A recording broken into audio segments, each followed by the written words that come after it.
नमस्कार। कुछ समय पूर्व एक टीवी डिबेट में सेक्युलरों को सुन रहा था। बहस चल रही थी जनसंख्या नियंत्रण को लेकर, लेकिन उसमें यह बिंदु भी आया कि हिंदुओं की तुलना में आनुपातिक रूप से मुस्लिम आबादी तेजी से बढ़ रही है। सेक्युलर साहबों ने शाइस्तगी से फरमाया कि बेमतलब की बातें हैं। मान भी लिया जाए कि देश में मुस्लिम बहुसंख्यक हो गए तो भी कहां का आसमान टूट पड़ेगा। मुझे चाशनी में लपेट कर बात करना नहीं आता।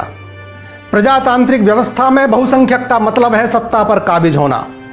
मेरा मानना है कि जब तक देश में हिंदू बहुसंख्यक है तभी तक सहिष्णुता और सेक्युलर जैसे शब्द प्रयोग चल रहे हैं।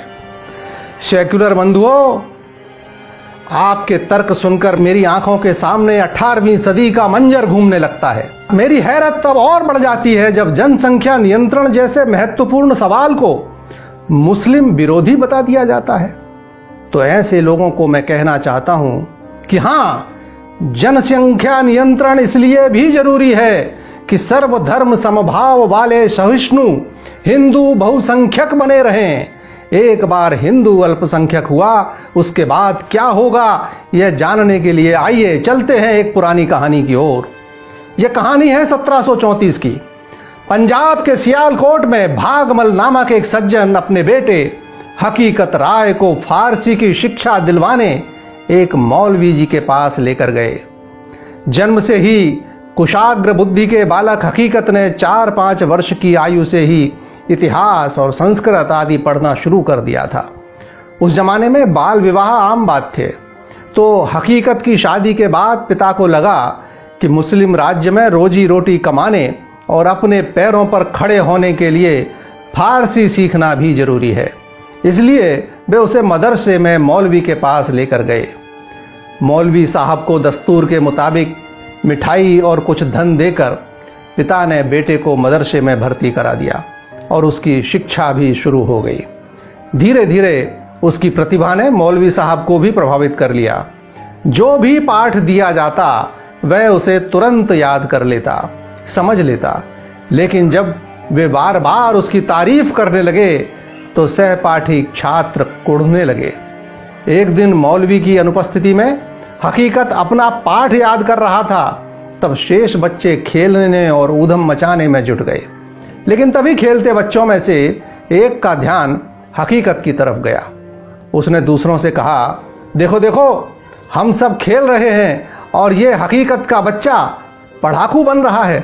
इसे भी साथ मिलाओ, वरना मियाँ जी के आते ही उनके कान भरेगा और हमारी उल्टी सीधी शिकायत करेगा। अगर हील हुज्जत करे तो 2-4 चपत भी लगाएंगे। सभी हकीकत से नाराज बैठे ही थे, सो सबको बात जम गई और उन लोगों ने हकीकत को साथ खेलने के लिए बुलाया। हकीकत के मना करने पर सब लोग उससे हाथ पकड़कर खींचने लगे। हकीकत ने झल्ला कर कहा, देखो मुझे तंग मत करो, वरना दुर्गा भवानी की कसम मैं मुल्ला जी से जरूर तुम्हारी शिकायत करूंगा। यह एक शब्द दुर्गा भवानी की कसम उसे बहुत भारी पड़ गया। कुछ लड़कों ने दुर्गा जी को लेकर अनाप शनाप गाली गलौज देना शुरू कर दिया।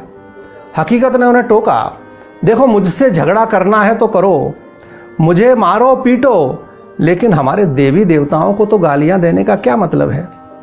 लेकिन जब लड़के नहीं माने और अब शब्दों की मानो बाढ़ ही आ गई, तब हकीकत राय ने भी तुर्की बतुर्की जवाब देते हुए कहा कि जो बातें तुम लोग दुर्गा भवानी के लिए कह रहे हो, जो अल्फाज दुर्गा जी के लिए बोल रहे हो, वही सब अपनी फातिमा के लिए भी समझ लो। और उसके बाद बच्चों का यह छोटा सा वाद विवाद देखते ही देखते कितना बढ़ गया, यह पढ़कर सुनकर ही हैरत होती है। मौलवी साहब के आते ही लड़कों ने इकट्ठे होकर हकीकत की शिकायत की। सुनते ही मुल्ला जी पूर्व में की गई हकीकत की सभी तारीफें भूल गए। उसकी जो पिटाई दूसरे लड़कों ने की थी वह कोई मुद्दा ही नहीं समझा गया। उन्हें याद रहा तो केवल यह कि एक काफिर लड़के ने रसूल जादी के खिलाफ अपशब्द निकाले हैं। ईश निंदा कानून जैसे शब्दों की उस जमाने में जरूरत ही कहाँ थी। दुर्गा जी को क्या कहा गया, कौन पूछने वाला था। आनन फानन में मौलवी साहब ने हकीकत राय को शहर काजी के सामने पेश कर दिया। सारे झमेले की बात सुनकर हकीकत के परिजन भी वहां पहुंच गए।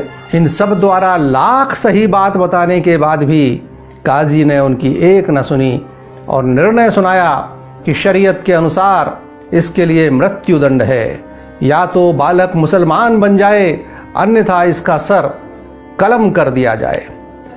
काजी का गुस्सा इतने पर ही नहीं थमा, उसने माता पिता व सगे संबंधियों को भी इसके लिए कसूरवार मान लिया। एक गुस्ताख लड़के को जन्म देना क्या कम था। इन काफिरों की इतनी हिम्मत कि उसके बचाव में मेरे सामने आकर बहस की। डाल दो इन लोगों को भी जेल की काल कोठरी में। घर में हकीकत की मां कोरा का रो रो कर बुरा हाल था। समाज के लोगों को जानकारी मिली तो वे भी दौड़े आए, पर इतना भर हुआ कि काजी ने उनके कहने पर परिवार के लोगों को छोड़ दिया, वह भी इस शर्त पर कि वे हकीकत को इस्लाम कबूलने के लिए मनाएं। माता पिता ने समझाया भी कि मेरे लाल मुसलमान बन जा, तू हमारी आंखों के आगे कम से कम जिंदा तो रहेगा। किंतु हकीकत राय ने उन लोगों को लाजवाब कर दिया। उसने काजी से मुखातिब होकर पूछा, जनाब क्या इस्लाम कबूल करने के बाद मुझे मरना नहीं पड़ेगा? काजी ने कहा, बेशक। हकीकत ने अपनी बात और स्पष्ट की, क्या कभी नहीं मरूंगा? काजी की समझ में अब जाकर आया। उसने कहा, क्या मूर्खतापूर्ण बाहियात सवाल है? जो पैदा हुआ है एक ना एक दिन उसे मरना तो पड़ेगा ही। हकीकत हंस पड़ा।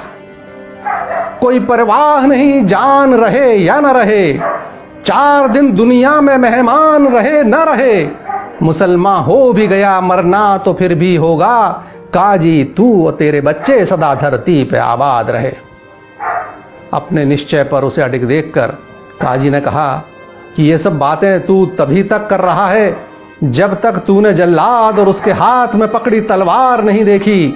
सारी शेखी निकल जाएगी उसे देखते ही। डाल दो तब तक के लिए इस नाफरमान को हवालात में। स्वाभाविक ही बच्चों के साधारण झगड़े को दिया गया यह रूप तत्कालीन हिंदू समाज को झकझोर गया और इस असंतोष की गूंज सियालकोट के हाकिम अमीर बेग तक भी पहुंची और उसके मार्फत लाहौर के नाजिम तक। सारे हिंदू समाज की दरख्वास्त पर नाजिम ने हकीकत को नामचीन लोगों की जमानत पर जेल से रिहा कर दिया। फिर वही हुआ जिसे हम आज भी छोटे बड़े रूप में गाहे बगाहे देखते रहते हैं। शुक्रवार की नमाज के बाद तकरीरें हुई और लाहौर गरमा गया और नतीजा वही निकला, ढाक के 3 पात। या तो हकीकत इस्लाम कबूल करे या फिर मौत को गले लगाए। और फिर सन 1734 की वह बसंत पंचमी भी आई। बद स्थल पर इतनी कम उम्र के बच्चे पर तलवार उठाते एक बार की जल्लाद की आंखें भी डबडबा गईं। लेकिन सरकारी मुलाजिम था, हुक्म की तामील तो करनी ही थी। हकीकत राय धर्म पर बलिदान हो गया। बसंत जब भी आता है खिलती हुई कलियां मानो पूछती हैं, उस नन्ही कली को मसला गया आखिर उसका कसूर क्या था। अगर वह कसूरवार था तो दुर्गा मां को गालियां देने वाले बच्चे कसूरवार क्यों नहीं थे? जिस समय हकीकत राय का बलिदान हुआ उसकी 9 वर्षीय पत्नी लक्ष्मी भी बटाला में चिता सजाकर सती हो गई। उनकी स्मृति में वहां एक मंदिर निर्मित है। 1947 में भारत के विभाजन से पहले हर हिंदू बसंत पंचमी पर लाहौर स्थित उनकी समाधि पर एकत्रित होते थे। विभाजन के बाद उनकी एक समाधि प्रतीकात्मक रूप से होशियारपुर जिले के ब्योली के बाबा भंडारी में निर्मित की गई है, जहां बसंत पंचमी को हकीकत राय को श्रद्धा सुमन समर्पित किए जाते हैं। जो समझ सकते हैं वो समझ लें और प्रभावी जनसंख्या नियंत्रण कानून की पुरजोर आवाज उठाएं, क्योंकि कुछ भी नहीं बदला है। 16वीं सदी से लेकर आज की 20वीं सदी तक, सियालकोट से लेकर कश्मीर तक, जब तक ये मानसिकता नहीं बदलती तब तक समस्याएं सर उठाती रहेंगी। जनसंख्या नियंत्रण जरूरी है, क्योंकि सर्वधर्म संभाव जरूरी है, क्योंकि आतंकवाद को जवाब देना जरूरी है, फिरका परस्ती को जवाब देना जरूरी है, क्योंकि हमें अपने बच्चों का भविष्य सुरक्षित रखना जरूरी है। कोई और हकीकत राय न बने, इसलिए जरूरी है जनसंख्या नियंत्रण कानून प्रभावी। नमस्कार।